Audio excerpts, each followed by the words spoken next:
నమస్తే, welcome to cube TV. నేను గిరిజ. ఇవాళ మనతో పాటు ప్రముఖ జ్యోతిష్య పండితులు డాక్టర్ గుండెపూడి శివసుధీర్ శర్మ గురుగారు ఉన్నారు. వారితో మాట్లాడి అసలు ఈ పితృదోషం అనేది ఎలా ఉంటుంది, ఎలా వస్తుంది, దీనికంటే ఏమైనా నివారణ చర్యలు ఉన్నాయా అనే విషయాన్ని తెలుసుకునే ప్రయత్నం చేద్దాం. గురుగారు నమస్కారం.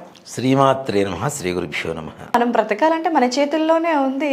క్రతువులు చేసుకుంటే మృత్యుంజయ హోమం నిర్వహించుకొని పూజ క్రతువులు ఆటోమేటిక్గా బ్రతికేస్తాం.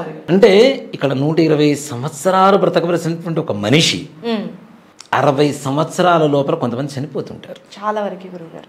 Accidents, water accidents, fire accidents, suicides, murders, cancer, kidney, liver, heart, brain stroke, ఇవి ముఖ్యమైనటువంటి కారణాలు. ఓకే. 60 సంవత్సరాల లోపల ఎవరైతే ఈ రకమైనటువంటి కారణాలతో చనిపోతున్నారో వీళ్ళకి ఆత్మఘోష ఉంటుంది తప్పితే ఆత్మ సంతృప్తి కలగదు. ఎందుకు? 120 సంవత్సరాలు బ్రతకాల్సిన మనిషి 60 ఏళ్ళు కూడా బ్రతకుండా ముందు పోతూ ఉంటే ఆత్మఘోష ఉంటుందా, ఉండదా? ఖచ్చితంగా. బాగా ఆకలిస్తుంది నాన్న, కంచం నిండా పంచపక్ష పరవణాలు పెట్టుకున్నాం, 2 ముద్దలు తిన్నాం, అర్ధాకలి అంటాం కానీ సంపూర్ణమైన ఆకలి తీరుతుందా? కదా. మరి అలానే మనిషికి ఆత్మఘోష ఉంటుందా, ఉండదా? ఈ ఆత్మఘోషనే పితృదోషం అంటాం. అసలు ఈ మన హిందూ సంప్రదాయం నాన్న చనిపోయిన దగ్గర నుంచి కూడా మనిషికి చాలా విశేషమైనటువంటి ఒక సైంటిఫిక్ రీజన్స్తో కూడుకున్నటువంటి సంప్రదాయం మనది, మన హిందూ సంప్రదాయం అంతా కూడా. దీంట్లో ఏంటి, 60 సంవత్సరాల చనిపోతే ఆత్మఘోష ఉంటుంది కదా, వాళ్ళెవరో చనిపోతే నాకెందుకు బాధ, ఇదే క్వశ్చన్ మార్క్ గురువు గారు కదా. కానీ మీ తాతలు ఆస్తులిస్తే తీసుకుంటారు, వాళ్ళ ఆత్మఘోష మాత్రం నివారణ చేయరా? అది పాపం కాదా? దాంతోపాటుగా ముఖ్యంగా తద్దినాలు పెట్టడం మానేస్తున్నారు. ఈ విషయానికి వస్తేనన్నా, ఒక మనిషి చనిపోతున్నాడు కదా, చనిపోయిన తర్వాత మనం ఏం చేస్తాం, కర్త అంటారు. అంటే కుమారుడు ఎవరైతే ఉంటారో వాళ్ళని కర్త అంటాం. కర్త ఏం చేస్తాడు, శవాన్ని తీసుకెళ్ళేటప్పటి నుంచి తెల్లటి వస్త్రాలు కట్టుకొని స్నానం చేసి కుండ పట్టుకొని శ్మశానానికి వెళ్తాడు. అక్కడ కారుస్తున్నాడు, అయిపోయింది. రోజు కర్మ చేస్తాడు. కర్మ చేసేటప్పుడు రోజుకు 3 రకాల స్నానాలు ఉంటాయి. మృత్తికా స్నానం అని చెప్పి 3 స్నానాలు ఉంటాయి. 12 రోజులు చేయాలన్న 12 దిన కర్మలు. మాకు 10 రోజులే ఉంది, 11 రోజులు ఉంది, ఇవన్నీ పిచ్చి మాటలు.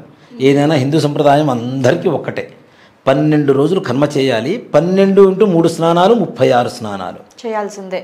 మరలా ఇంట్లో చేసే స్నానం కాకుండా 36 స్నానాలు చేస్తాం. అసలు ఇవన్నీ ఎందుకు 36 స్నానాలు చేయాల్సిన అవసరం ఏంది? పొద్దున్న ఇంట్లో స్నానం చేసి వచ్చాడు, తడిబట్ట కట్టుకున్నాడు, కర్మ చేసేసాడు, అయిపోయింది కదా అనుకోవచ్చు. మనం కర్మలో కూడా చూడండి, 10వ రోజున తిల తర్పణాలు అని చెప్పి వదులుతారు. ధర్మోదకాలు, తిలోదకాలు అంటారు వాటిని. ఇంటి పేరిట వాళ్ళేమో తిలోదకాలు నువ్వులతో వదులుతారు, మిగిలిన వాళ్ళందరూ కూడాను, బంధువులందరూ కూడాను బియ్యంతో వదులుతూ ఉంటారు. ఒక రాయి పెట్టి శిల అంటారు దాన్ని, ఆ శిల మీద ఇవన్నీ తర్పణ వదులుతూ ఉంటారు. ఇవన్నీ ఎందుకు అనేటువంటి ఒక ప్రాసెస్కి వస్తేనన్నా, చనిపోయిన తరువాత వాళ్ళ ఆత్మ కుమారుణ్ణి ఆశ్రయించుకొని ఉంటుందిట 12 రోజుల పాటు, వాళ్ళ కొడుకుని. అందుకనే శవాన్ని తగలబెట్టేటప్పుడు వీడు తడి బట్టలు కట్టుకుంటే వాడికి ఉండేటువంటి తాపం తగ్గిపోతుంది, వేడి తగ్గిపోయి, అంటే వీళ్ళలో ఉన్నాడు కదా, కుమారుల్లో ఉన్నాడు కదా, కాబట్టి వీడు తడి బట్టలు కట్టుకోవడం వల్ల అక్కడ వేడి వల్ల వచ్చేటువంటి తాపం తగ్గుతుందని వీడు తడి బట్టలు కట్టుకోవాలంటారు. సో ఇది కూడా ఒక రీజన్. మరి 36 స్నానాలు ఎందుకు చేయాలి? దాంట్లో మంత్రంలో చక్కగా చెప్తారు, తాపోపశమనార్థం, తాపం ఉపశమించడం కోసం స్నానం చేయమని చెప్తారు వీడిని, కర్తని. అంటే వీడు మొత్తం తడిబట్టలతోనే ఉండడానికి కారణం ఏంటంటే, వీడిలో ఉన్నటువంటి తల్లిదండ్రులు ఎవరైతే చనిపోయి ఉన్నారో వాళ్ళ ఆత్మ ప్రశాంతంగా కొంతకాలం ఆ వేడి తట్టుకోవడం కోసం ఉండేటువంటి ఇది. అంటే వాళ్ళ ఆత్మ కుమారునిలోకి వచ్చేస్తుంది. అలాగే 12వ రోజున మనం సపిండీకరణం అని చెప్పి చేస్తాను నాన్న. సపిండీకరణం అంటే, ఇప్పుడు మా నాన్నగారు చనిపోయారు, అవునా? మా నాన్నగారు తద్దనం పెట్టేటప్పుడు వాళ్ళ నాన్నగారికి, తాతగారికి, ముత్తాతగారి పేర్లు చెప్తారు. తద్దనం పెట్టేటప్పుడు ఏమని, వసు, రుద్ర, ఆదిత్య రూపాలు అని చెప్పి 3. వసు రూపం తండ్రి, రుద్ర రూపం తాతగారు, ఆదిత్య రూపం ముత్తాతగారు. మా నాన్నగారు పెడుతూ ఉంటే, అది మా నాన్నగారికి నేను చెయ్యాలి అంటే మా నాన్నగారికి వసు రూపం ఇవ్వాలి. అంటే 12వ రోజున మా తాతగారు ఎవరైతే రుద్ర రూపంలో ఉన్నారో ఆయనకి ఆదిత్య రూపం ఇచ్చేసి మా నాన్నగారికి వసురూపం ఇవ్వాలి. ఈ వసురూపంలో చెయ్యాలి అంటే ఏం చేయాలి అంటే, మా తాతగారికి పిండం పెడుతూ ఆ పిండంతో మా నాన్నగారి పిండాన్ని 2 కలపాలి. దాన్ని సపిండీకరణం అంటారు. సపిండీకరణ అంటే పిండితో చేసేదాన్ని అనుకుంటారు. సమానంగా కలపటం, దాన్ని సపిండీకరణం అంటారు. అంటే ఇద్దరికి ఏకకాలంలో పెట్టాలన్నమాట. పెట్టాలి. దాని సపిండీకరణం వల్ల ఏమవుతుందంటే 12వ రోజు ఈ సపిండీకరణం చేసిన తర్వాత అంతవరకు కూడా కర్మ చేసేంత కాలం కూడా ప్రేత అనేటువంటి శబ్దంతోనే పిలుస్తారు చనిపోయినటువంటి వాళ్ళని. సపిండీకరణం చేసినప్పటి నుంచి వసురుద్ర ఆదిత్య రూపానా అని చెప్పి చెప్తారు. అయిపోయాక అంతవరకు వాళ్ళ ప్రేత రూపంలోనే వీడి శరీరంలోనే ఉన్నాడు అనేటువంటిది మన శాస్త్రం. ఇక్కడ పిండం పెట్టేశాం కదా, పిండం అయిపోయిందంటే వసు రూపంలోకి తండ్రి వెళ్ళిపోయాడు. తల్లో తండ్రో ఎవరైతే వాళ్ళు వెళ్ళిపోయారు. సో అక్కడి నుంచి మనం 12వ రోజు సపిండీకరణం చేసిన తర్వాత దశదానాలు, షోడశ దానాలు అని చెప్పి 26 రకాల దానాలు ఇస్తారు. దాంతోపాటు స్వర్గపాదేయం అని చెప్పి గొడుగు, చెప్పులు, బియ్యం, అట్లానే చెంబు, దుప్పటి, పడుకోవడానికి మంచం, ఇవన్నీ కూడా దానం ఇస్తారు. ఇవన్నీ బ్రాహ్మడు తీసుకెళ్తున్నాడని చాలామంది ఫీల్ అవుతుంటారు. కానీ ఒక మాట చెప్పాలి అంటే బ్రాహ్మడికి ఇస్తూ వాళ్ళ తండ్రి గారికో తల్లి గారికో ఇస్తున్నట్టు లెక్క. దేనికోసం? ఇక్కడి నుంచి వీళ్ళ ఆత్మ ప్రయాణం ప్రారంభమవుతుంది. 12వ రోజు నుంచి అంతవరకు అక్కడక్కడే తిరుగుతుంది కదా, కొడుకులోనే ఉంది కదా. ఆ 12వ రోజు సపిండీకరణం అయిన తర్వాత వీళ్ళ ఆత్మ ప్రయాణం ప్రారంభమవుతుంది. కాబట్టి ఎండాకాలంలో కాలకుండా చెప్పులు, వర్షాకాలంలో తడవకుండా గొడుగు, పడుకోవడానికి మంచం, కప్పుకోవడానికి దుప్పటి, దాహమిస్తే తాగడానికి చెంబు, ఇవన్నీ కూడాను ఆత్మకి ఎవరైతే చనిపోయారో వాళ్ళకి ఈ బ్రాహ్మణ రూపంలో ఇస్తున్నట్టు లెక్క. ఇక్కడి నుంచి వీళ్ళ ఆత్మ ప్రయాణం ప్రారంభమవుతుంది. 12వ రోజు నుంచి ఆత్మ ప్రయాణం ప్రారంభమవుతుంది. ఖచ్చితంగా దానాలు చేయాలి తప్పనిసరిగా నాన్న. ఇవి చాలామంది మాకు అలవాటు లేదు, సంప్రదాయం లేదని తప్పించుకుంటున్నారు. కానీ తప్పించుకోవడం వేరు, మాకు చేత కాదని చెప్పడం వేరు, 2 రకాలుగా ఉంటుంది కదా.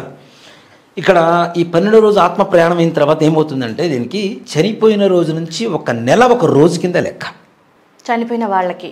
అందుకనే మనం సంవత్సరం వరకు కూడా ప్రతి నెల మాసికం పెడుతూ ఉంటాం. ప్రతి నెల మాసికం పెడుతూ ఉంటారు, అవునా? ఈ మాసికం పెట్టినప్పుడు ఏమవుతుంది? మాసికం అంటే నెలకు ఒకసారి పెట్టేటువంటి దాన్ని మాసికం, మాసికం కదా. ఈ మాసికం పెట్టినప్పుడు పిండం పెడతాం కదా, 1 నెల 1 రోజు కింద లెక్క కదా. ప్రతిరోజు భోజనం పెడుతున్నట్టే లెక్క. నెలకు ఒకసారి పెట్టింది వాళ్ళకి 1 రోజుతో సమానం కాబట్టి రోజు పెడుతున్నట్టు లెక్క.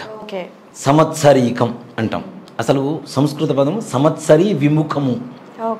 అంటే సంవత్సరం తర్వాత వాళ్ళ ఆత్మ ఈ లోకానికి సంబంధం లేకుండా విముఖం అంటే విడిపోవటం అని పరమార్థం. అంతవరకు ఇది ప్రయాణం చేస్తూ ఉంటుంది. ఈ సంవత్సరం తర్వాత వాళ్ళు చేసుకున్నటువంటి పాపపుణ్యాల ఫలితం వల్ల స్వర్గానికో నరకానికో చేరతారు. ఇది మన ధర్మం, మనం నమ్ముతున్నటువంటి ధర్మం, అవునా? ఈ సంవత్సరం తర్వాత ఏం చేస్తాం మనం? సంవత్సరానికి ఒకసారి తద్దినం పెడతాం. సంవత్సరీ విముఖం, ఆత్మకి ఈ లోకానికి సంబంధం విడిపోయిన తర్వాత 1 సంవత్సరం 1 రోజు కింద లెక్క. ప్రతి సంవత్సరం తద్దినం పెట్టి పిండం పెడుతున్నాం కాబట్టి ప్రతిరోజు మన పితృదేవతలకి మనం భోజనం పెడుతున్నట్టు లెక్క. ఇందాక మాసికం అన్నారు కదా గురుగారు, సో 1 మాసం వాళ్ళకి 1 రోజుతో లెక్క.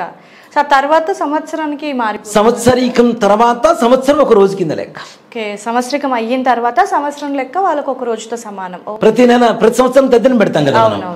ఈ తద్దినం పెట్టకపోవడం కూడా పితృదోషమేనా అన్న? సో ఖచ్చితంగా పెట్టాల్సిందే అంటారు. తప్పనిసరిగా కొడుకై పుట్టినందుకు పెట్టాను నాన్న. అపుత్రస్య గతిర్నాస్తి అని చెప్పి శాస్త్రం చెప్తోంది. పుత్రులు లేకపోతే గతులు లేవని చెప్తుంది శాస్త్రం, అవునా?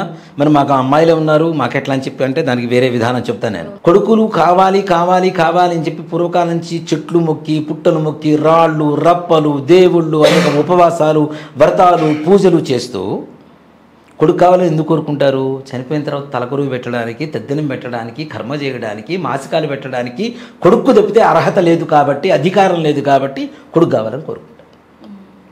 బ్రతుకున్నప్పుడు కొడుకు అన్నం పెట్టలేదు నాన్న, చెప్తున్నా, అన్నం పెట్టలేదు, అడుక్కు తినేనా బ్రతుకుతున్నారు. కానీ చనిపోయిన తర్వాత వాళ్ళకి కర్మ చేసే అధికారం ఎవరికి ఉంటుంది? కొడుకే ఉంటుంది, ఎవరికి లేదు కదా. అందుకనే అపుత్రస్య గతిర్నాస్తి అని చెప్పి కొడుకులు లేకపోతే గతులు లేవు, నెక్స్ట్ వంశం లేదు కదా. అవును, అంతరించిపోతుంది అంతటితో, అవునా? అర్ధాంతరంగా వంశం అంతరించిపోతుంది అక్కడే, నెక్స్ట్ జనరేషన్ లేకపోతే. కాబట్టి కొడుకులు కావాలి, ఇంటి పేరు కావాలి. ఇంటి పేరు ఉంటే కొడుకులు పుడతారు, కొడుకులు పుడతారు. వీళ్ళు మనకి తద్దినం పెట్టినప్పుడు మన పేరు చదువుతూ ఉంటారు. ఏం చేసినా వాటిలో కొంత భాగం మనకు వస్తుంది అనేటువంటిది ఒక ఆలోచన. కాబట్టి కొడుకులు కావాలనేటువంటిది ఇది. ఇక్కడ బాగానే ఉంది, ఈ ప్రాసెస్ అంతా బాగానే ఉంది. సంవత్సరం తర్వాత వాళ్ళ స్వర్గమో నరకమో చేరుతున్నారు కదా. కానీ 60 సంవత్సరాల లోపల చనిపోయినటువంటి వాళ్ళకి ఏ స్వర్గ నరక ప్రాప్తి లేదు అని చెప్పేదే గరుడ పురాణం. గరుడ పురాణం. ఓకే. మరి ఎక్కడ ఉంటారు వీళ్ళు? ఎక్కడ ఉండాలి? స్వర్గం నరకం ఉండాలి కదా చనిపోయిన వాళ్ళు. ఎక్కడ ఉండాలి వీళ్ళు? ఎక్కడ ఉంటారు అంటే మనకి త్రిశంఖుడు అనేటువంటి ఒక మహారాజు ఉండేవాడు. విశ్వామిత్రుడు నేను బొందితో ప్రాణాన్ని స్వర్గానికి పంపిస్తా అని చెప్పి పంపిస్తాడు. నీకు ఇక్కడ స్థానం లేదని చెప్పి స్వర్గం నుంచి బయటికి పంపిస్తారు వాడు. ఓకే. స్వర్గదూతలు నరకానికి వెళ్తారు. ఇక్కడ కూడా నీకు స్థానం లేదని కిందకి నెట్టేస్తూ ఉంటారు. పైనుంచి ఆకాశం నుంచి వచ్చేటప్పుడు రివర్స్ ఇట్లా వస్తుంటాం కదా, కిందకి ఇట్లా దిగిపోతూ ఉంటాం కదా. దిగిపోయేటప్పుడు విశ్వామిత్రుడు అరే నేను పంపించిన వాడికి స్వర్గ నరక ప్రాప్తి కలగదా అని చెప్పి భూమికి ఆకాశానికి మధ్యలో ఒక స్వర్గాన్ని సృష్టించి దానికి త్రిశంక స్వర్గం అని పేరు పెట్టారు విశ్వామిత్రుడు. ఈ 60 సంవత్సరాల లోపల చనిపోయినటువంటి వీళ్ళందరూ ఎక్కడ ఉంటారు అంటే త్రిశంక స్వర్గంలో ఉంటారు. అంటే మధ్యలోనే ఉండిపోతారు, అటు ఇటు వెళ్ళకుండా. ఆకాశానికి భూమికి వేలాడే వాళ్ళని ఏమంటాం మనం? పిశాచాలు అంటాం. అంటే వీళ్ళకి ఇంకా ప్రేత రూపం పోకుండా అక్కడక్కడే ఉన్నారు. ఓకే. సో మనం పెట్టేటువంటి తద్దినం వాళ్ళకి చెందట్లేదు, ఏ దానాలు ధర్మాలు వాళ్ళకి చెందట్లేదు. మన ఇంటి పేరుతో ఉన్నటువంటి పితృదేవతలు అంటున్నాం. అవునా?